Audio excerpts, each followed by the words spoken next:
Bem-vindo, Ó, Juliano. Muito eu obrigada. antes de falar com o Juliano, viu, Juliano? Só um parêntese. Todas as vezes que eles propuseram CPI, eles se deram mal, tá? Eles se deram mal. Ele foi assim da CPI do 8 de janeiro, a própria CPMI da Covid, até mesmo a do MST, eles se deram mal. O pessoal foi para cima. É. E A do 8 de janeiro não foi eles que propuseram, né? Acho que Pois foi, acho que foi. sim. É, Aí depois entendeu? o Então, governo falou, eles querem não se dão CPI, bem. então Eu fiquei alentada pelas falas do Renan. O Renan é um craque em CPI, ele está animado para entrar nessa, tá? Ah, ele está precisando de um palanque, né? O melhor palanque para ele é Então, uma CPI, né, bota Juliana? o Aziz, bota o Omar Aziz, bota o Renan. a Sinara tá com O que que você saudade lá acha, da. Não, Juliano? para a gente CPI é É ótimo, muito porque bom. Para a dá gente é audiência. ótimo, Não, pra tá? gente, tipo, canal, né? Mas, Juliano, diga a sua opinião. E aí, CPI, pessoal? tudo bem? Bom dia, Dri, bom dia, Rovai, bom dia, Sinara. Prazer estar com vocês aqui na Fórum mais uma vez. Gente, vamos lá. Primeiro, me chamou a atenção a quantidade de deputados governistas assinando essa CPI, tá? A orientação do governo era para não assinar. Então, a gente tem aí uma quantidade relevante de deputados do PSB, acho que foram 6 deputados, uma coisa assim, um número expressivo, tá? Isso representa quase um terço da bancada do PSB, ou mais ou menos um terço. O PSB, se eu não me engano, deve ter isso, na casa de 15, 16 deputados. E vários outros partidos, né, para não mencionar os outros 11 partidos do Centrão que têm cargos no primeiro e segundo escalão, também a maioria dos deputados assinou, tá? Ah, mas é uma questão de autopreservação, o deputado não quer parecer que está escondendo a investigação. Mas, gente, CPI a gente sabe como começa e não sabe como termina, tá?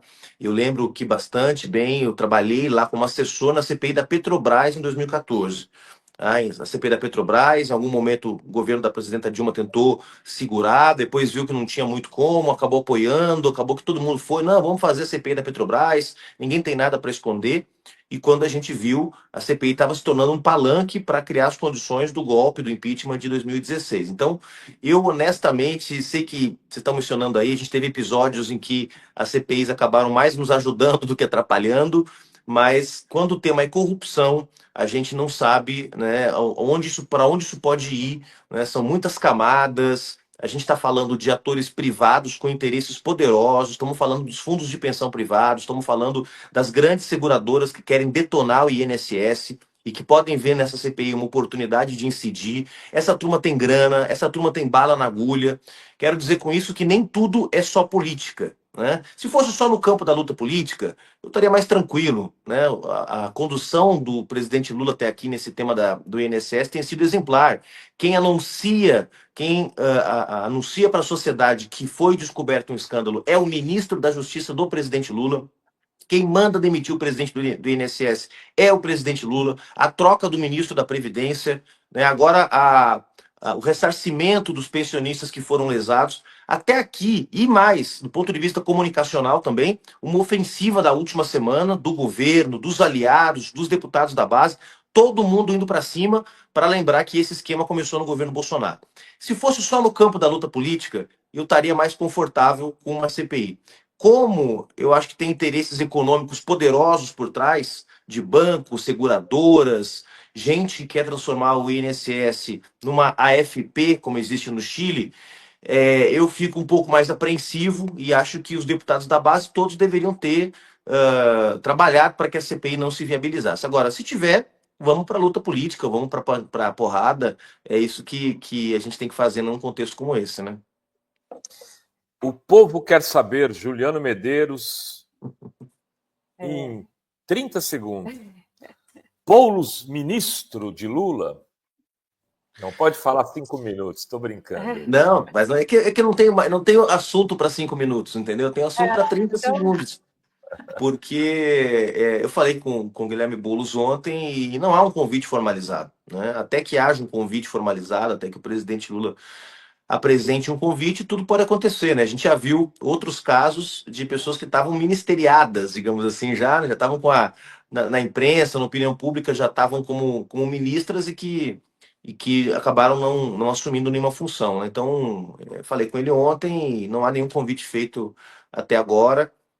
Se houver o convite, a tendência é de que o Guilherme Boulos aceite o convite para ser secretário-geral da presidência, que é o que tem se falado. Mas, como eu disse, não tem nenhum convite feito. Há sondagens, claro, sempre há uma sondagem antes do convite, né? Sempre há algum emissário que pergunta para o ministeriável se ele teria disposição. O presidente não vai cometer o erro de novamente convidar alguém para dizer que não depois, né? Como aconteceu recentemente com o ministro do União Brasil.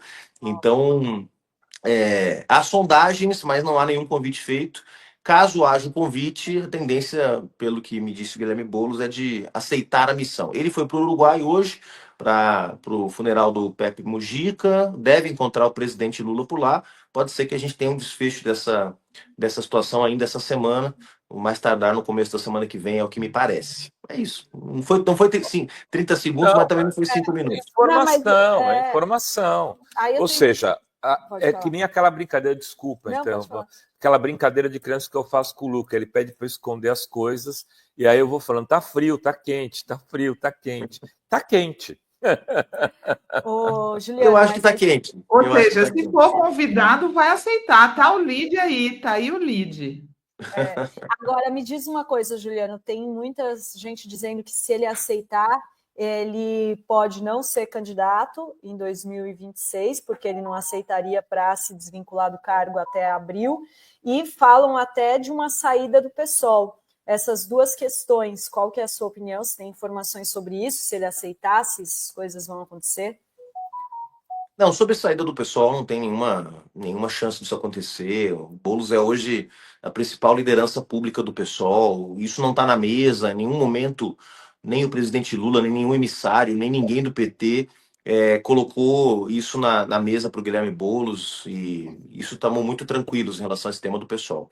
Em relação à candidatura, também até agora essa condição não foi apresentada. Pode ser que seja, pode ser que o presidente Lula diga, olha, eu quero que você venha, mas gostaria que você ficasse até o final, enfim. Seja como for, o pessoal, posso garantir que o pessoal conta com o Guilherme Boulos para a campanha do ano que vem. Né? É muito importante, ele fez mais de 1 milhão de votos na última eleição. Só para vocês terem uma ideia, o quociente eleitoral, né, que é a quantidade de votos mínimos para eleger um deputado federal em São Paulo, na última eleição, foi na casa de 320 mil votos. Ele fez 1 milhão, ele fez 3 vagas de deputado federal. Ele fez a dele, né, e ajudou a construir mais 2. Então, certamente o pessoal conta com ele. Né? Agora, certamente não é uma decisão que ele vai tomar agora. Também não acho que vai ser uma condição que vai ser colocada pelo presidente Lula. Eu acho que o convite vai vir, se vier, o convite vai vir na política, para ele cumprir determinadas funções, determinadas tarefas, né, que hoje o presidente considera que estão insuficientes, né? Mas não tem, eu acho que nenhuma das duas questões vai aparecer caso o convite seja feito. E também Juliano, acho que não teria nenhum problema se ele saísse em abril, né? Porque ficaria quase um ano, né, gente? Mas pode falar, Sinara, desculpa. não, imagina. Adorei seu cenário aí, seu azulejo do Atos Vulcão, tá? Tá bonito pra caramba seu cenário aí. Adorei. Juliano, Isso é o presente de uma ex-namorada brasiliense, que eu gosto muito, uma amiga querida hoje, que me deu os azulejos do aeroporto de Brasília, para eu sempre lembrar como voltar para Brasília. muito Aqui a gente tem no nosso lavabo o Atos Bulcão. Os azulejos do Atos Bulcão também. Juliano, dentro do PSOL não é pacífica o apoio ao governo. Está mais apaziguada essa situação hoje dentro do PSOL? Não, pessoal, desde que a gente decidiu ser base do governo, houve uma votação, não é segredo para ninguém, né? Tinha um setor do partido, mais ou menos 30%, né, do partido, da bancada, que achavam que o pessoal não tinha que assumir o compromisso de ser base, que o pessoal tinha que votar com o governo quando achasse correto, votar contra, ser uma posição mais de independência, né? E havia uma posição de que sim, o pessoal deveria assumir o compromisso de ser base do governo, né, e de seguir as orientações do governo. Claro que quando há alguma divergência, se diverge, não tem problema nenhum, todo partido faz isso. Mas isso está colocado desde que o presidente Lula venceu as eleições. Não vai se alterar, quer dizer, não vai ter mais gente do que 30% nessa posição. caso haja um convite para o Guilherme Boulos, vai ter algum nível, provavelmente, de divergência em relação a isso, mas isso está precificado, Sinara, não tem muita alteração nesse quadro, porque essa correlação de forças, 70% do partido pró-base do governo, 30%, isso não vai se alterar, porque não tem congresso do pessoal marcado para os próximos anos, porque não tem mudança na composição da bancada, então isso está mais ou menos pacificado. Hoje circulou uma nota de um setor minoritário propondo que o Guilherme se licencie, mas isso não tem nenhum tipo de amparo no partido.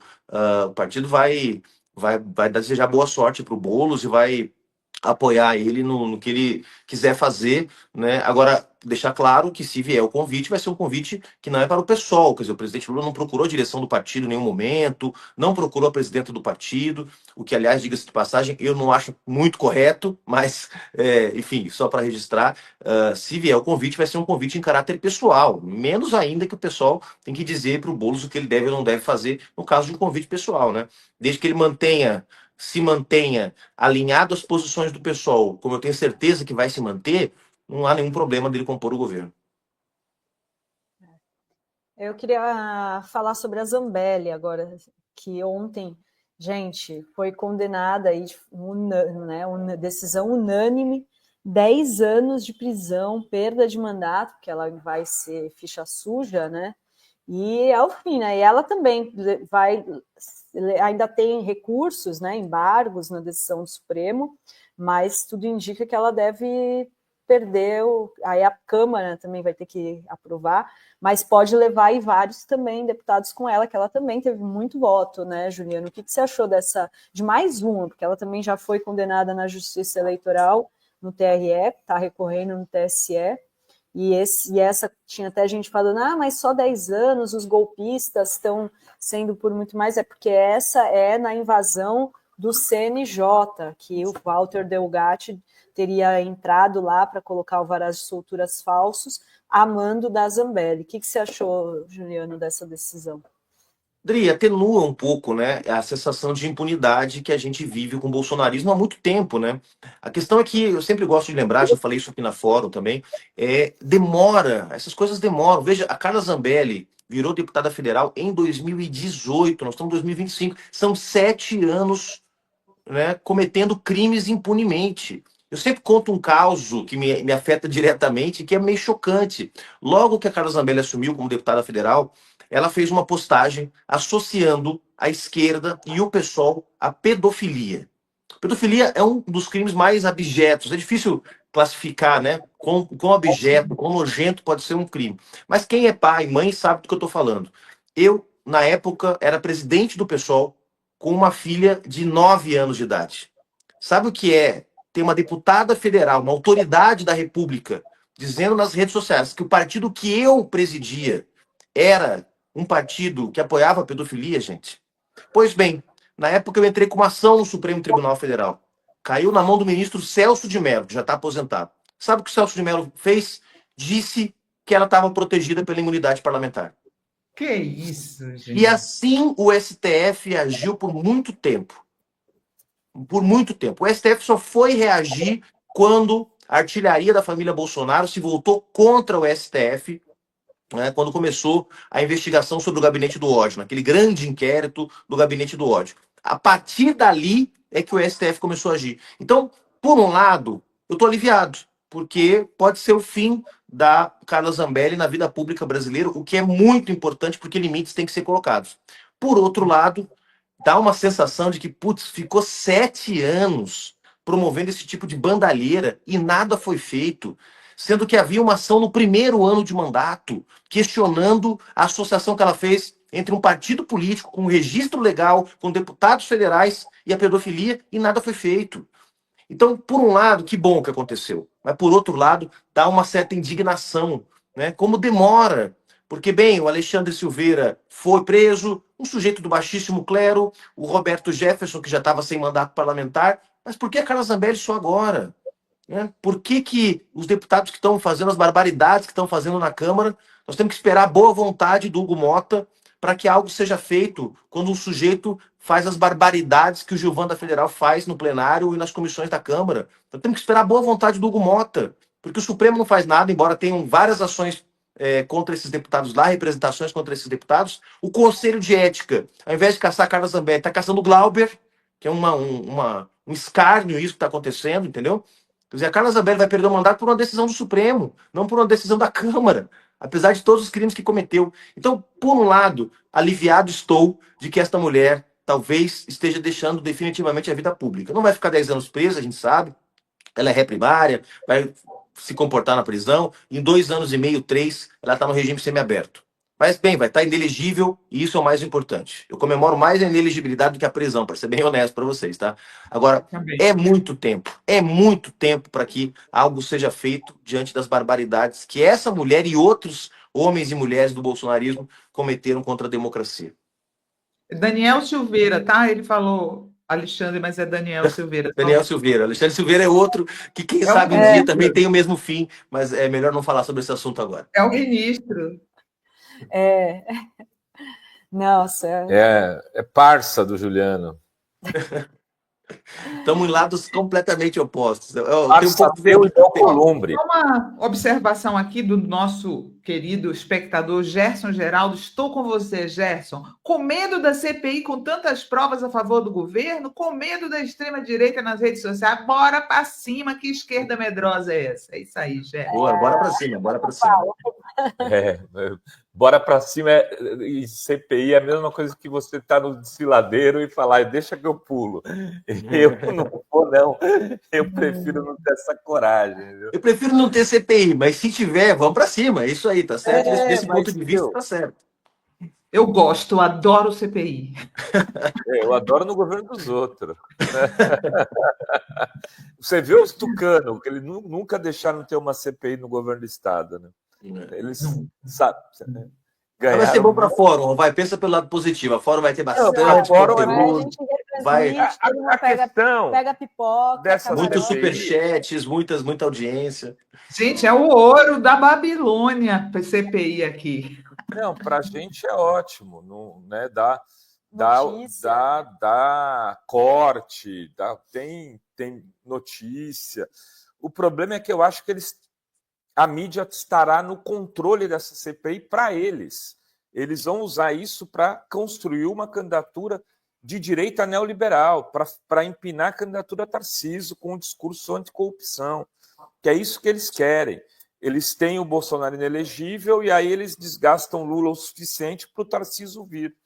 Então, eu acho que a CPI terá esse papel, né, dentro do espectro aí das estratégias políticas. A mídia liberal, o PIG, para traduzir de forma mais objetiva, estará todo junto para desgastar o governo, como o Estadão fez hoje com matéria desse garoto chamado André Childers. Né? Inventou uma história toda, juntou um monte de coisa que não tem nada a ver com a outra e construiu uma nova dama do tráfico. Como ele admitiu que tinha inventado o pseudônimo da mulher lá que não existia na política. Era do Pará ela, né, Sinara? Quer dizer que o governo tinha recebido. Acho que era do Pará, né? E o que é pior, né, gente, que a mulher foi lá no Ministério da Justiça num grupo que era para pedir que acabassem as revistas em crianças. E agora saiu uma decisão, né? Uma decisão que proíbe revistas íntimas em crianças em presídio. Foi por isso que ela foi lá, né? E a causa dela era tão justa que foi aprovado isso, óbvio, né? Óbvio. Como é que você faz revista em criança, né? Realmente, assim, foi por isso que ela teve no Ministério da Justiça, né? Isso fica oculto, né? Ele inventou o apelido da moça, que ela nunca teve esse apelido, era casada com um cara que foi condenado, mas ela nunca teve esse apelido de dama do tráfico. Ele inventou, né? E a causa dela era justa. Deixa eu perguntar uma coisa para vocês, né? Que eu acho muito engraçado, eu queria saber a sua opinião, Juliano. Como a mídia está tratando o Temer como se ele fosse um puxador de votos, né? Eu acho tão engraçado isso. Você acha Porque ele é o cara da terceira via. Ele virou o articulador Temer está agora. sendo tratado como um grande puxador de votos. Você acredita que o Temer, Juliano, influencia o voto de alguém nesse país? Primeiro que a única coisa que o Temer teria que contar de vantagem vai contra o bolsonarismo, que é o fato dele ter indicado o Alexandre de Moraes para o Supremo. Né? Fora isso, o que o Temer tem para ser tratado como um puxador de voto, meu Deus? O sujeito terminou o governo dele com índices quase negativos de popularidade. O Temer terminou, veja, a presidenta Dilma, quando caiu, quando foi derrubada, melhor dizendo, né, quando foi impeachmentada, golpeada, ela estava com a popularidade abaixo de 10%, estava na casa de 6%, 7% de aprovação, o governo, não a imagem pessoal dela. O Temer acabou com 5%, gente, 3% de aprovação.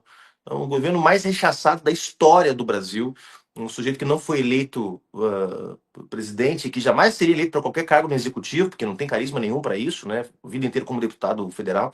Então, é uma bobagem. Agora, eu ficaria atento ao que ele está dizendo e para quem ele está dizendo, porque certamente há interesses ocultos, interesses, como diria Leonel Brizola, ocultos aí, porque ele tem muito trânsito ainda na Faria Lima, ele tem trânsito entre setores importantes da burguesia brasileira. Então, eu não duvido que ele está aí cumprindo o papel que ele já cumpriu na vida muitas vezes, de garoto de recados. Garoto de recados dos bancos, garoto de recados do agro, garoto de recados da centro-direita que está perdida, não sabe o que fazer, né? E eu acho que ele deu um recado que é a cara dessa direita mesmo. Olha, a gente não quer o Bolsonaro, mas... né, a gente não quer o bolsonarismo, mas... né, então ele está dizendo o seguinte, direita oligárquica, velha direita brasileira, se aprumem, porque senão vocês vão ter que apoiar o Bolsonaro, porque vocês estão perdendo tempo e estão marcando passos. Ele tem ponte com todo mundo, ele tem ponte com o Bolsonaro também, tem ponte com o bolsonarismo. Então ele está dando alguns recados, né, não sabemos exatamente a mando de quem, mas está dando recado. Agora, popularidade, voto, esse sujeito é capaz de tirar voto ainda. Agora, você acha que é capaz de rachar aí o Bolsonaro? Tem dito que não, ele não existe direita sem Bolsonaro, ele vai ser, não existe eleição sem o nome dele, não existe. Você acha que é capaz de ter aí um candidato do Bolsonaro e dessa articulação Temer, terceira via? Acho Isso totalmente, seria bom, né? acho totalmente possível, Dri. No primeiro turno, eu acho que é o que vai acontecer no primeiro turno. E eu explico por quê. Bolsonaro agora, quando estava no hospital, estava num estado crítico de saúde, tá? Ele ficou mais de uma semana sem funcionamento de órgãos vitais, tá? Muito grave. O Bolsonaro esteve próximo da morte nessa última internação, tá? E eu ouvi em alguns círculos de jornalistas, principalmente, gente que fala com o outro lado, porque eu não falo, mas gente que fala com o outro lado por dever profissional, e eles dizendo que já estava em curso, dentro da direita, um debate sobre como reagir numa eventual morte do Bolsonaro. A inelegibilidade é a morte política do Bolsonaro, né? Ele não vai ser candidato de novo depois dessa inelegibilidade que vai durar 8 anos na primeira condenação, porque ele vai ser condenado mais vezes porque ele cometeu mais crimes eleitorais, tá? Então ele já está cumprindo uma inelegibilidade, vai cumprir outras, ele vai ficar 10, 12 anos sem poder ser candidato, e aí ele vai estar fora da vida pública. Mas tem, aliás, gente da direita que estava, nesse momento mais crítico da saúde do Bolsonaro, discutindo o que fazer. Porque, obviamente, né, poderia haver uma comoção na direita, etc.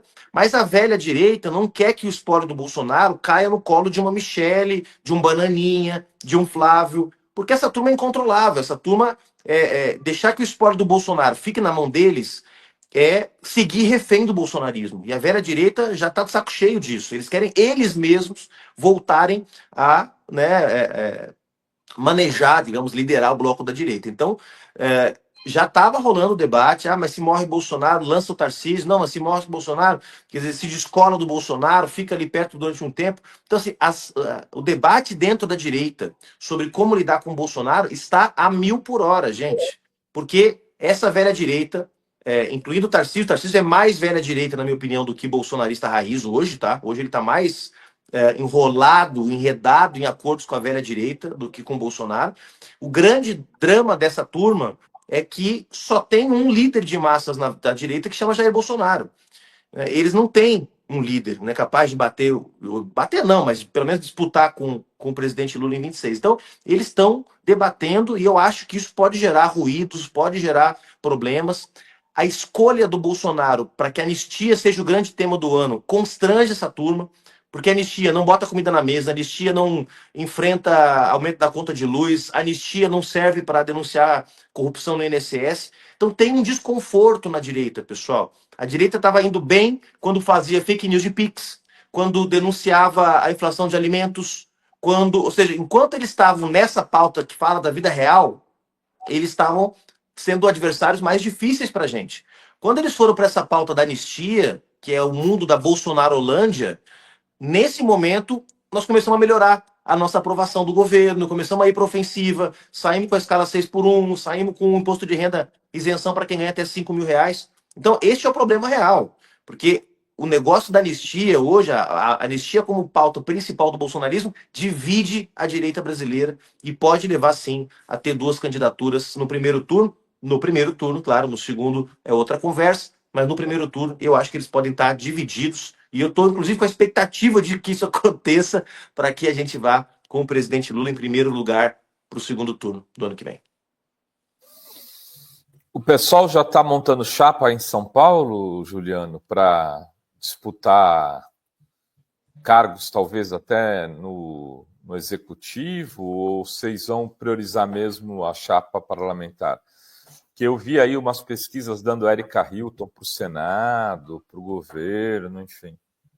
Não, o partido, pelo que eu sei, né, eu não estou mais nas instâncias de direção do pessoal, mas pelo que eu sei, não abriu essa discussão ainda, né? O foco agora esse ano é o plebiscito popular pelo fim da escala 6x1, isenção do imposto de renda, ou seja, colocar a esquerda na ofensiva de novo, sair dessa postura que a gente só está se defendendo de ataque o tempo todo, mas ir para cima, ter uma agenda propositiva para o país, proteger o governo Lula dos ataques que estão vindo aí com essa coisa do INSS. Nós temos a COP em Belém do Pará, que é outra prioridade importante, que é colocar o tema socioambiental na agenda do país, porque é uma oportunidade de discutir reindustrialização, geração de bons empregos, proteção à vida, proteção às famílias. Quer dizer, nós precisamos resgatar esses temas que a esquerda sequestrou: família, vida, liberdade. Esses são temas da esquerda.